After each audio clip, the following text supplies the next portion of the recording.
Hi guys. അപ്പോൾ നമ്മൾ വീണ്ടും വന്നിരിക്കുക ടോപ്പ് 10 റിവ്യൂവിലേക്ക്. ഏവർക്കും മാന്യ പ്രേക്ഷകർക്ക് സ്വാഗതം. നമ്മളിന്നും സംസാരിക്കുന്നത് ബിഗ് ബോസ് സീസൺ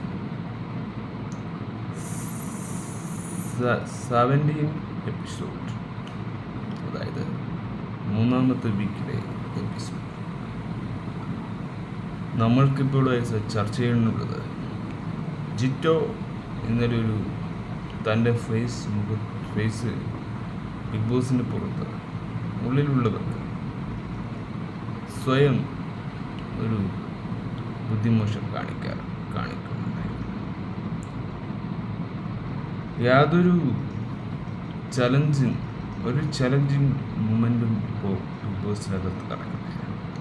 റോക്കി പോയി, സിജോ പോയി, രണ്ടുപേരും ഫിസിക്കൽ അസാൾട്ടിൻ്റെ പേരിലാണ് ഔട്ടായിരിക്കുന്നത്. അപ്പോൾ ഇനിയും കൂടെ അങ്ങോട്ട് ആ എപ്പിസോഡുകൾ കാണുമ്പോൾ അവർ പോയതിനേക്കാളും ഇവർ സ്ട്രോങ് ആയി എന്നാണ്. പണ്ടത്തെ പോലെ ഒരാൾ പോയതിന് മറ്റാൾ ഇമോഷണൽ ബ്രേക്ക് ആവാറില്ല. പക്ഷെ ഇവിടെ ഈ പവർ കൂടുന്നത് യാഥാർത്ഥ്യമാണ്. ജിറ്റോ വളരെ മോശം ഗെയിം കളിച്ചു എന്ന് തോന്നിപ്പോയി. ഇന്നലെ ഒരു പെൺകുട്ടിയോട് നേരെ നോക്കി സംസാരിക്കുമ്പോൾ ഇത്തിരി ബൗണ്ടറി ഇട്ട് കളിക്കാൻ പറ്റും. അതൊരു നല്ല ശീലമാണ്. പക്ഷേ നൂറ് അത് പൊളിച്ചടക്കിക്കൊണ്ടു. അവനെ അവനെ സ്റ്റോപ്പ് ഡൺ ചെയ്യിപ്പിക്കുകയായിരുന്നു.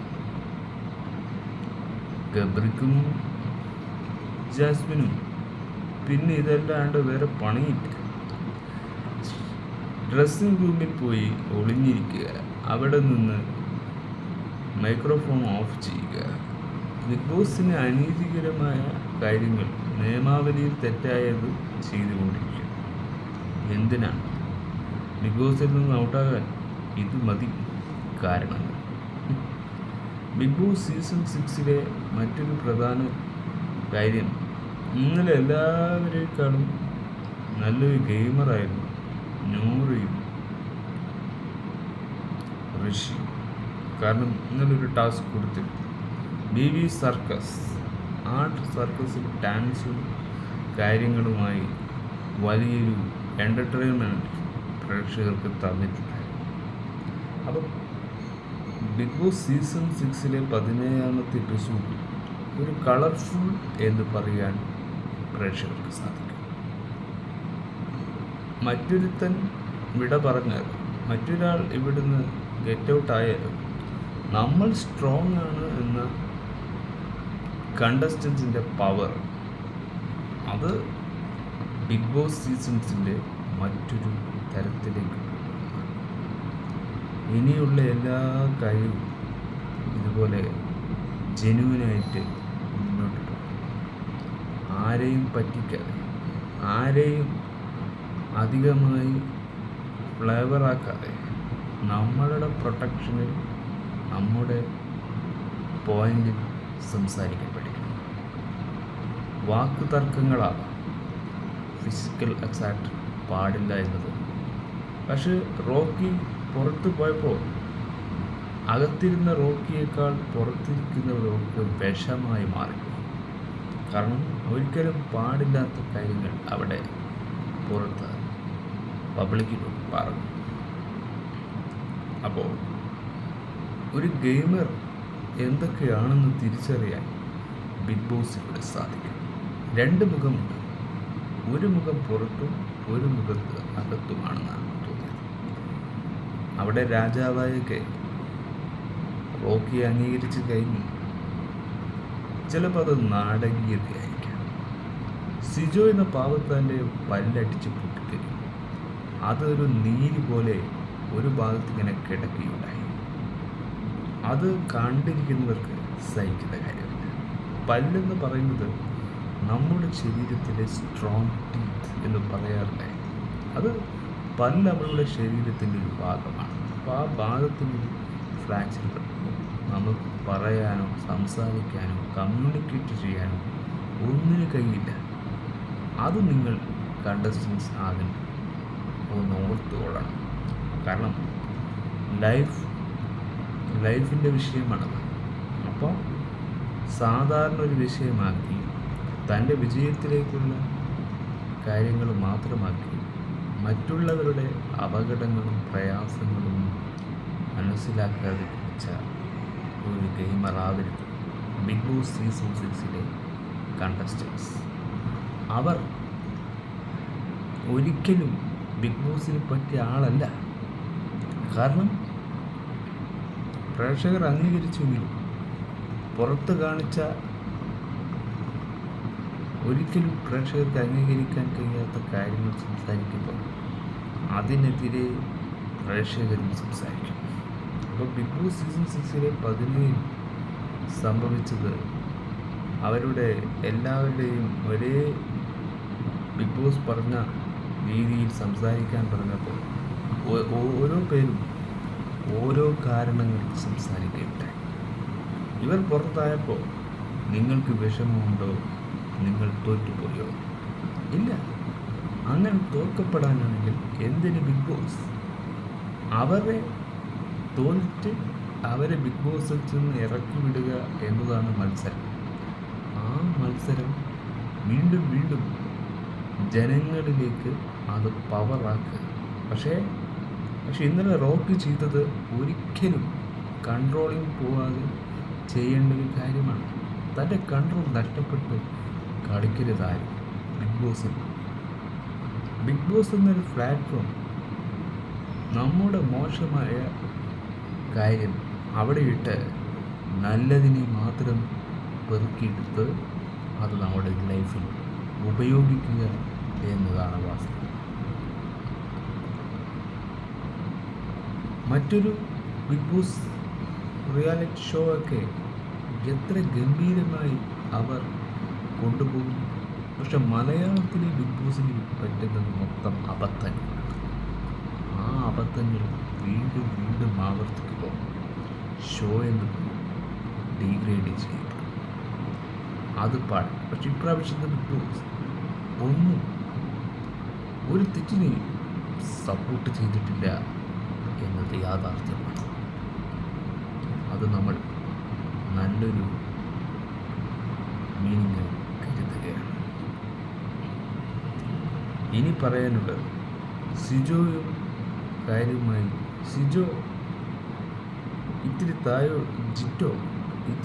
താഴോട്ടേക്ക് പോകുമ്പോൾ നൂറ കുറച്ച് മുകളിലേക്ക് പോകും. ജാസ്മിനും ഗബ്രിയും ഒട്ടും ഗെയിം പാർട്ടിസിപ്പേഷൻ ചെയ്യുന്നില്ല എന്നത് യാഥാർത്ഥ്യം. പക്ഷെ ഗെയിം പല തർക്കങ്ങളിലും ജാസ്മിൻ ഇടപെടുന്നുണ്ട്. അതൊരു നല്ല കാര്യമാണ്. തർക്കങ്ങളും വാദങ്ങളും ഒക്കെ ആവണം. അപ്പോൾ ബിഗ് ബോസ് ചാലഞ്ചിന് മറ്റൊരു എൻ്റർടൈൻമെൻ്റ് ആകുന്നുള്ളൂ. വോട്ടിംഗ് കുറവും വോട്ടിംഗ് കൂടുതലും ആർക്ക് എപ്പോൾ മാറി മറിയുന്ന നമ്മളൊരു വോട്ടിംഗ് കിട്ടാൻ വേണ്ടിയാണ്, ജനങ്ങളുടെ പിന്തുണ കിട്ടുവാൻ വേണ്ടി മാത്രമാണ് ബിഗ് ബോസ് എന്ന റിയാലിറ്റി ഷോ. ആ ഒരു ഷോയെ നമ്മൾ ഒരിക്കലും നെഗറ്റീവിൽ കൊണ്ടെത്തിക്കരുത്. ഇറ്റ്സ് പോസിറ്റീവായ കാര്യങ്ങൾ മാത്രം പ്രേക്ഷകരിലെത്തിക്കാൻ നമ്മൾ ശ്രമിക്കുക. ഇപ്പം റോക്കിയും സിജുയുടെയും ഒഴിവുകൾ നികത്താൻ നിങ്ങൾക്ക് മറ്റൊരു കണ്ടസ്റ്റൻറ്റിനെ റീപ്ലേസ് ചെയ്യാം. പുതിയ മത്സരാർത്ഥിയെ നിങ്ങൾക്ക് കൊണ്ടുവരാം. ആ എനർജറ്റിക്കിൽ കൂടെ ബിഗ് ബോസിൻ്റെ പഴയ പവർ തിരിച്ചു കൊണ്ടുവരാം. ഇതൊക്കെ പോസിറ്റീവാണ്. അങ്ങനെ കൊണ്ടുവന്നാൽ ബിഗ് ബോസിൻ്റെ പഴയ തെറ്റിനെ മറക്കും പ്രേക്ഷകർ. അതിനുവേണ്ടി ബിഗ് ബോസും ലാലേട്ടനൊക്കെ തീരുമാനിച്ച് ആനയെ പിടിക്കണം, തിരിച്ചു പിടിക്കാൻ ശ്രമിക്കുക. അല്ലെങ്കിൽ പോയ പോലെ നല്ല രീതിയിൽ ഇറ്റ്സ് ഇമ്പോസിബിൾ. നമുക്ക് പറയാനേ കഴിയും. പ്രവർത്തിക്കേണ്ടത് contestants, big boss and anchor. വ്യത്യസ്തമായ തരങ്ങളിൽ, വ്യത്യസ്തങ്ങളായ ഭാഷകളിൽ, വ്യത്യസ്തമായ പെർഫോമൻസുകളിൽ വിജയിച്ചവരാണ് അവർ. ആരും ഒന്നിനൊന്നിനും മെച്ചമല്ല. അപ്പോൾ അവർ ഓരോ കാറ്റഗറിയിൽ വന്ന് ഓരോ പെർഫോമൻസ് ചെയ്ത് ഓരോ വോട്ടിങ്ങിലൂടെ സെലക്റ്റാക്കിയത് ബിഗ് ബോസാണ്. ആ സെലക്ഷനിൽ അപാകത വന്നാൽ ബിഗ് ബോസ് അല്ലാതെ മറ്റാരാണ് ഉത്തരവാദി? ഇത്രയും വരെ പല പവർഫുള്ളായ സെലക്ഷൻ ചെയ്തിട്ട് ഇത്തരത്തിലുള്ള മോശപ്പെട്ടവരെ സെലക്ട് ചെയ്തതിൻ്റെ കാരണത്തിൻ്റെ ചെയ്തികൾ എന്താണ്? അപ്പോൾ അത് പ്രേക്ഷകർക്ക് ബിഗ് ബോസിനോടും ഷോയോടും പറയേണ്ട ചോദ്യമാണ്. ഇനി ഇത്തിരി തള്ളുകളും ഇതൊക്കെ റോക്കിൽ നിന്നൊക്കെ ഇൻ്റർവ്യൂകളിൽ നിന്നും കേൾക്കാം. നാം അതാണ്, ഞാൻ ഇതാണ് അങ്ങനെ പറഞ്ഞ് സ്വയം പ്രമോട്ട് ചെയ്യുന്ന അവസ്ഥകളിലേക്ക് വരും. പക്ഷേ അതൊരു ട്രോളാണ്.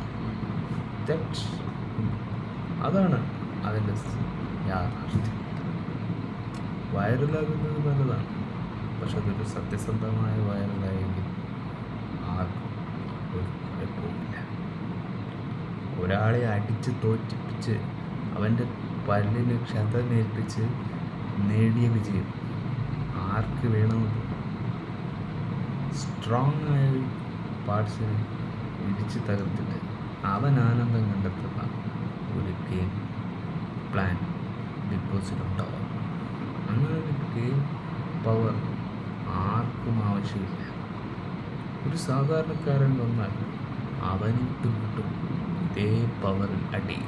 അപ്പം അവൻക്കും ഇതൊരു വേദനാജനകമായ മത്സരമായി മാറും. ഒരിക്കലും ഇങ്ങനെ കൺട്രോൾ വിട്ടും അടുത്തടുത്ത് സംസാരിക്കുന്ന രീതിയും മാറ്റണം. ഇത്തിരി ലോങ് ഡിസ്റ്റൻസ് ഇട്ട് തന്നെ മത്സരാർത്ഥികൾ സംസാരിച്ചില്ലെങ്കിൽ അടിയും പൊട്ടുന്നത് നമ്മുടെ കണ്ണിൽ നിന്ന് കാണാം. ഇതൊക്കെയാണ് നമുക്ക് സംസാരിക്കാൻ. ഇനി അടുത്ത വിഷയമായി അടുത്ത ഗെയിം കാര്യങ്ങളുമായി നമുക്ക് പിന്നീട് കാണാം. Bye for ever.